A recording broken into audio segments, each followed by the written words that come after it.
মহাকাশে যাচ্ছেন মার্কিন জনপ্রিয় পপ তারকা কেটি পেরি। জেফ বেজোসের মালিকানাধীন প্রতিষ্ঠান ব্লু অরিজিনের রকেটে চড়ে একটি মিশনে যাবেন তিনি।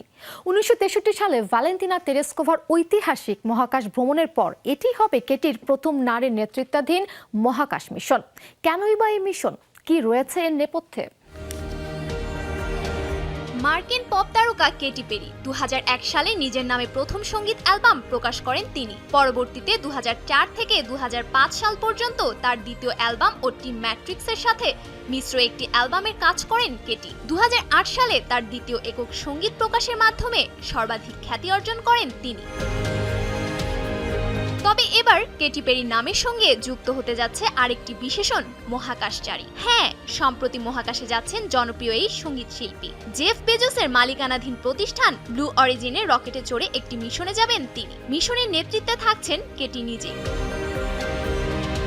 ব্লু অরিজিনের তথ্য মতে 1963 সালে ভ্যালেন্টিনা তেরেস্কোভার ঐতিহাসিক মহাকাশ ভ্রমণের পর এটি হবে কেটির প্রথম নারী নেতৃত্বাধীন মহাকাশ মিশন। তার সঙ্গে এই অভিযানে অংশ নিচ্ছেন জেফ বেজোসের বাগদত্তা লরেন সান্তেজ, জনপ্রিয় সঞ্চালক গেইল কিং, সাবেক নাসা বিজ্ঞানী আইশা বোই, মানবাধিকার কর্মী অ্যামান্ডা গোয়েন এবং চলচ্চিত্র প্রযোজক ক্যারিয়ান ফ্লিন।